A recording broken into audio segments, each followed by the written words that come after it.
Do you think like a psychopath? Specialists have actually agreed that if you can answer this riddle easily, you might be a psychopath. An explorer and his crew were stranded in the Arctic for several months. When they were finally rescued, the explorer was reunited with his wife, to which he told her all the stories about how their ship crashed and the captain had to feed the remaining crew penguins while they huddled on the ice together in order to survive. A few days later, the explorer's wife became curious and decided to try penguin for herself. Now, despite the explorer's experience, he agreed to eat some with her. However, immediately after, he began to cry and ran out of the room. Shortly later, he unalived himself. But why? Now send this to a friend. Let's see if you're friends with a psychopath. Elon! Scary Facts That Will Blow Your Mind, Part 1. The middle of nowhere is an actual place within New Mexico. The legend goes that an elderly couple lived out there with their dog and witnessed many strange and bizarre things. One night, they reported seeing a strange creature that they identified as a skinwalker. After reporting this to the police, the family had vanished under strange circumstances. Their dog, however, was left behind. This is the story that Courage the Cowardly Dog was based off of. Like and follow for more. Yo, what's up? These are some signs that your house may be haunted. The first one's going to be that a child is talking to an identified spirit. Now, children's imagination can run pretty wild, but if you've already ruled out the possibility of it being an imaginary friend, they're definitely more susceptible than you are to be talking to a ghost because they have the mindset of anything is possible, so they won't really think about it that much. Alright, the next sign's going to be if you hear unidentifiable noises in your home. Now, obviously, people can make noises and you may not even know that they made that noise, but if you're dealing with spirits and you hear a loud clack or bang, it's usually a spirit known as a poltergeist, and they will slam and knock on doors and make any loud noise to try to scare you out of your own home. Don't let them. Alright, the next thing is going to be smelling an unusual scent in your home. Now, obviously, there could be a dead animal under your house, or there could be trash that just needs to be taken out. But if it isn't any of these two things, you might want to look into it, because a very common way that ghosts identify that they are in your home is by smell, whether that be the scent of cigars or perfume. They're trying to get the same smell that they had when they were alive.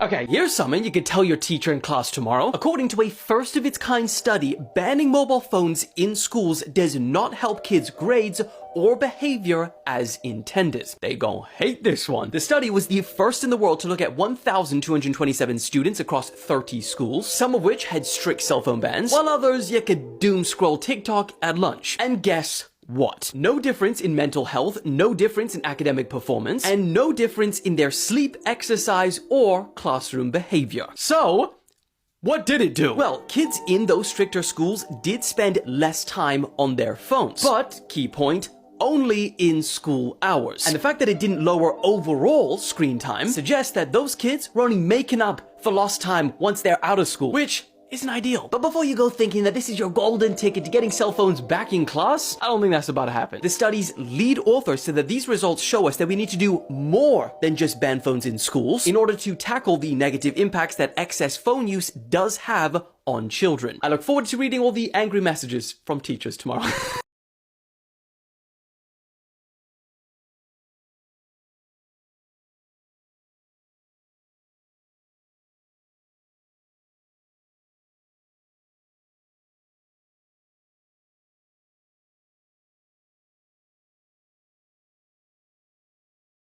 Cartoon facts you didn't know. Blue, that's a girl. Magenta is actually the boy.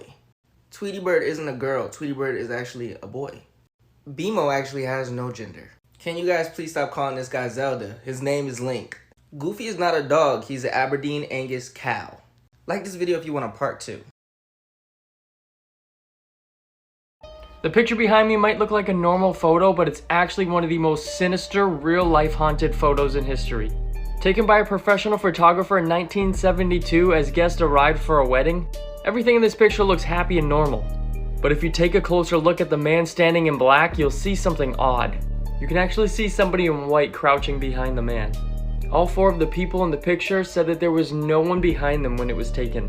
The photographer said the same thing, and that it would be impossible for someone to crouch behind them without him seeing them. This is a better picture where you can actually see the guy's legs, and then in the top you can see his eyes.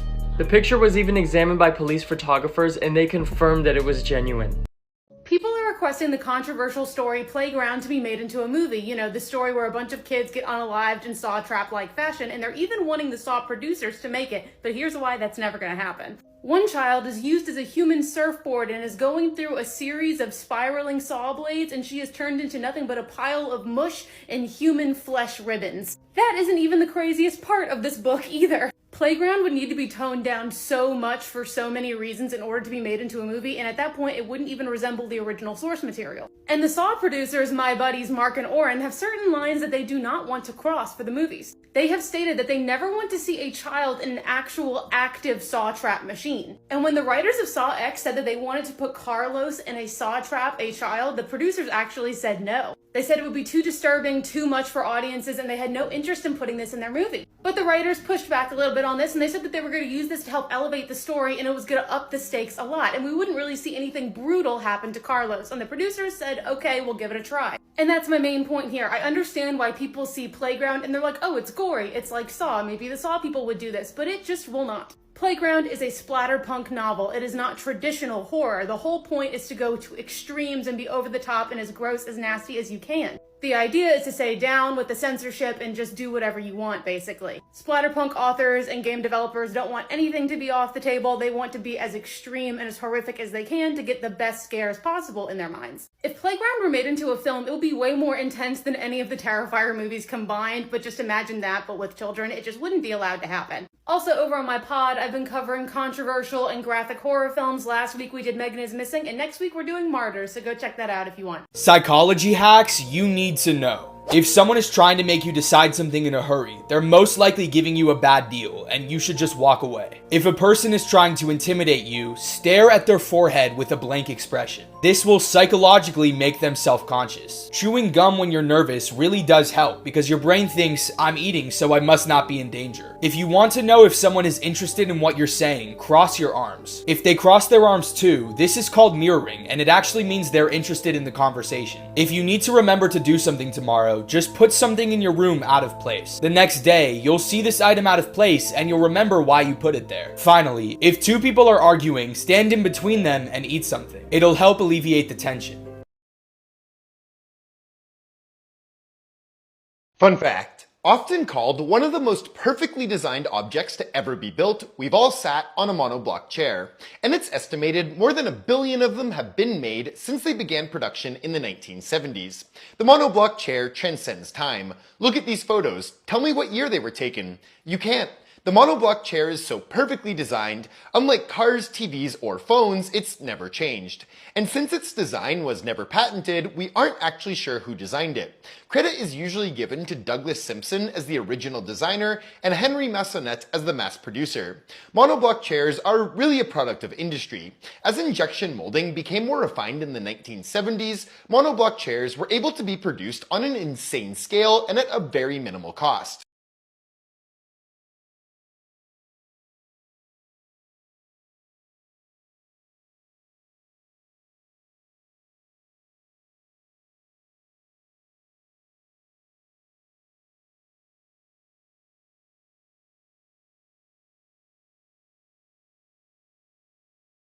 This is the moment this 17-year-old is seen smiling after finding out that he was found not guilty for the murder of his mother. The crazy part about this entire thing is that the year prior, he also shot and took his father's life. This all happened in September 2024 when 39-year-old Catherine Griffith was found to death in her parents' home in Auburndale, Florida. Her own son, 17-year-old Colin Griffith, he told police that his mother lunged at him with a knife and then somehow she fell on the knife and lost her life. Now, a few weeks before this happened, Colin had a conversation with his grandfather, which was his mother's father, and do you want to know what he said to him? He said, I quote, "More than anything, I want to slit her throat and feel her bleed out and feel the life leave her body. That's how much I hate her."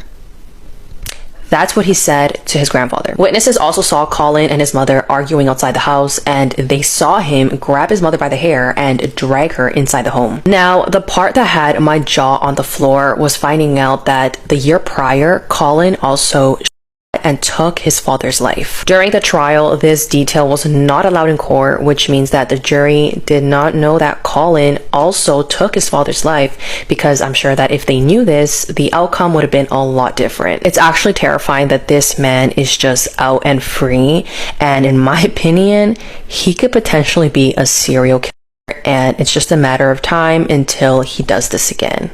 Someone recently asked me what the strangest thing I've seen in a police file is, and I think I have an answer. It's this trash can. Let me explain. So this trash can was found in Joan Rish's house in 1961, immediately after she went missing. Her young daughter had gone to a neighbor's house and told the neighbor that mommy is missing and there's red paint all over the kitchen. And when the police got there, they saw that the red all over the kitchen was blood. But there were also a few really weird details like this trash can, so the police had no idea what had happened to Joan. So first and foremost is the fact that this trash can is just in the middle of the kitchen. Normally it was under the sink, but here it is just in the middle of the kitchen for no reason. And then the contents of the trash made no sense. So here is the phone receiver, which has been ripped from the wall. You can see in this photo here that the phone is still on the wall, but just the mouthpiece was ripped off and then moved across the kitchen and neatly placed on the trash. And on the phone was a fingerprint they could never identify. People hypothesized that maybe someone was there, and when Joan went to call for help, they ripped the mouthpiece off. Then there was this beer. So Joan's husband was out of town when this happened, but when he came back, he said that no one in the house drank Miller High Lifes. He didn't drink it, Joan didn't drink it, the trash had been taken out since the last time people were over, but yet there's Miller High Life next to the trash. Joan disappeared that day and was never seen again, and these two little pieces right here are some of the only evidence that someone else may have been in the house. They don't know if she ran away on her own, if she was taken, or what. But the whole story is really wild, and I tell it all tonight on the episode. Also, merch goes live when the episode drops. What if you had a fetus growing inside of your skull right now and you had no idea? In China, an unborn twin was found inside of the skull of a 1-year-old child. This led to more research in Fetus and fetu, where the twins fuse and then only one of them kind of undergo development. And in this case, the other one's in their skull. Also, as you can see behind me, this is what they pulled out of the brain. It's about the size of a hand from what I can tell. Maybe a little smaller than a hand. I see some fingers up over here. But that's still pretty significant in size to be inside of your brain like that. And the x-rays just look wild. I'm curious to see how this affected the other twin. Did it have any cognitive impairments on the other one? Did it hurt at all or something? I'm just surprised the other twin's body, while undergoing development, didn't dissolve the twin and kind of consume them. That's apparently a thing that happens when twins fuse. The other one kind of absorbs the weaker one. But this thing looks like it came out of Stranger Things, like season 2 when Will like puked that thing into the sink. Also looks like a sandworm from Dune or Jabba the Hutt. Let me know your thoughts in the comment section below, and as always, these videos are for informational purposes only. The picture behind me might look like a normal photo, but it's actually one of the most sinister, real-life haunted photos in history. Taken by a professional photographer in 1972 as guests arrived for a wedding, everything in this picture looks happy and normal. But if you take a closer look at the man standing in black, you'll see something odd. You can actually see somebody in white crouching behind the man. All 4 of the people in the picture said that there was no one behind them when it was taken. The photographer said the same thing, and that it would be impossible for someone to crouch behind them without him seeing them. This is a better picture where you can actually see the guy's legs, and then in the top you can see his eyes. The picture was even examined by police photographers, and they confirmed that it was genuine. Here's what to actually do if you're buried alive. The first step is to slow your breathing and stay in control of your emotions to minimize oxygen intake. Then try and find something rigid such as a rock to make noise against the coffin in case anyone is still above. Quick note, if you've been buried in a steel coffin, give up. If you've been buried in a wooden coffin, find something to make a hole in the top. When you cut the hole, push the dirt that comes through underneath you and then begin to climb up. If you've recently been buried, then the dirt should still be soft and you'll be able to climb up out alive.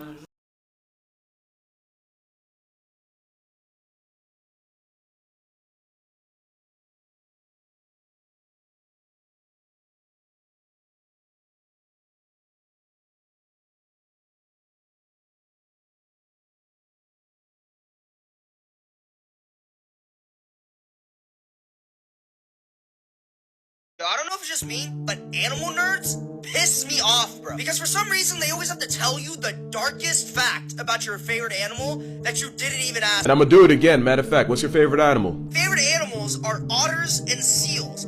Say less. If you see a sea otter with its nose ripped off, it's almost definitely a female, because the otter mating process involves the male clamping his jaws around her face to hold her in place. Consent sold separately. In fact, it might be discontinued. The males can get so aggressive that they completely destroy the female's nose, where it gets infected and swells to the point where the female can't eat and just starves to death. Or the male gets too excited and accidentally waterboards his partner in the process, which is only a tragedy to one of them, since males reportedly can't tell the difference between an active breathing participant and a soul evicted carcass, because they treat them exactly the same. Now, you'd expect an animal that dates like this to have more males than females. Problem is, that sometimes leaves an aggressive testosterone incel weasel without a mate. In some of these lower female areas, these down bad water wolverines will settle for anything roughly the same size, which can lead the male sea otters breaking the seal with no approval, and sometimes even guarding the life-retired body for up to a week. Now, it doesn't happen that often, it's pretty rare, and only in those places with a severe gender imbalance. But what was your other favorite animal? And seals. Oh, well, some fur seals in Antarctica have the same problem, where a lack of female causes a hormonal hot dog without a bun to stick it in to resort to. Yeah, there have been multiple recorded instances of fur seals forcing themselves on king penguins. In one case, a seal assault lasted 14 hours until it eventually gave up and just ate the bird. And now you know why penguins waddle. Say something else. I want you to. Sorry. Or whatever. Oh, I don't really recall calling you ugly. See you next Tuesday? I'm such an honest person, and I'm the first to take accountability. This is a misunderstanding. Yeah. No, I would never call you a fugly. See you next Tuesday.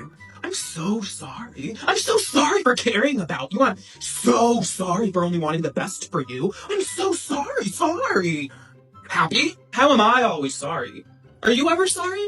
Have you been sorry about cheating on me? Have you been sorry about lying to me? Have you been sorry about talking crap about me behind my back? Have you been sorry about anything to me? Have you? And you want me to be sorry?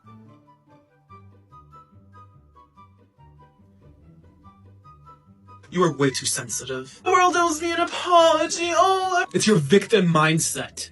Nobody, and I mean nobody, owes you an apology. Get up. I had to learn the hard way.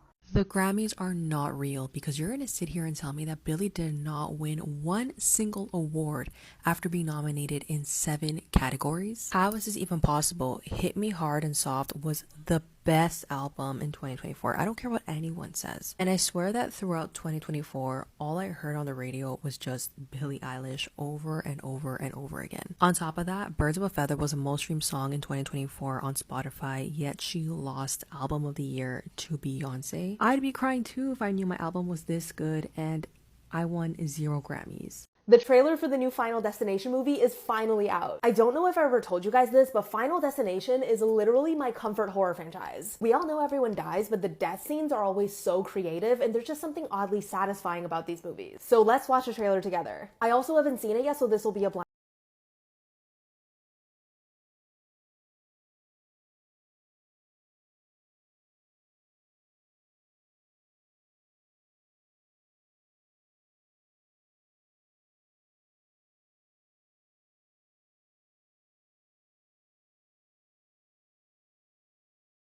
Did you know that male testosterone is decreasing every year with newborn babies? Of course. Every year Of it course. goes down by 2%. Do you see the generation that we're living in? Yeah, bro, it's really bad. So people say, but how do you detect testosterone on a newborn baby?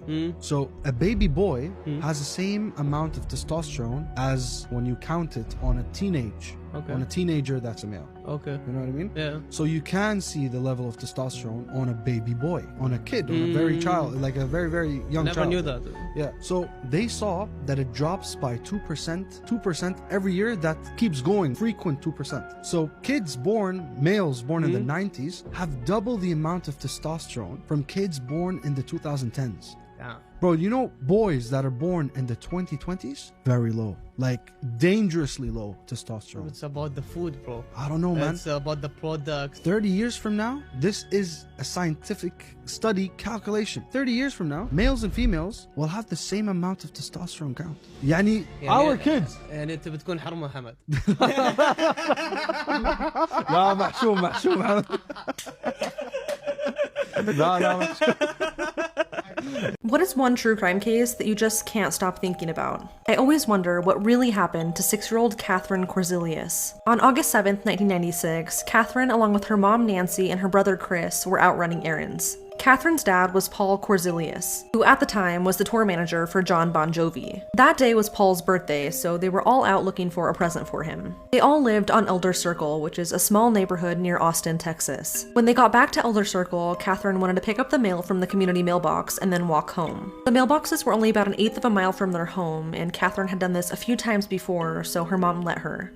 Catherine would take the shorter route home, while her mom and brother would take the longer route around Elder Circle. This way, they would be getting home at almost the same time. But once Nancy and Chris got home with still no sign of Catherine, Nancy sent Chris to go and look for her. But when Chris couldn't find her, Nancy started searching for her by car. Within minutes, they found her laying in the middle of the road on Elder Circle. She was unconscious but still breathing. According to Nancy, she didn't want to make her daughter lay on the hot pavement, so she picked her up and took her to the hospital. Little Catherine suffered from a fractured skull and never regained consciousness, and sadly, she died later that day. Authorities initially thought that Catherine was a victim of a hit and run, but certain things didn't add up. Where Catherine's body was found was in an unusual spot. Her mom last saw her walking towards their house, but her body was found a little over a mile away from their home in the opposite direction that she was supposed to have gone. Catherine's body was actually found along the route that her mom and brother took to get home, and the autopsy only deepened the mystery. The autopsy showed that Catherine didn't die from a hit and run. Along with her head injury, she also had abrasions on her left shoulder, lower back, right hip, and her knees.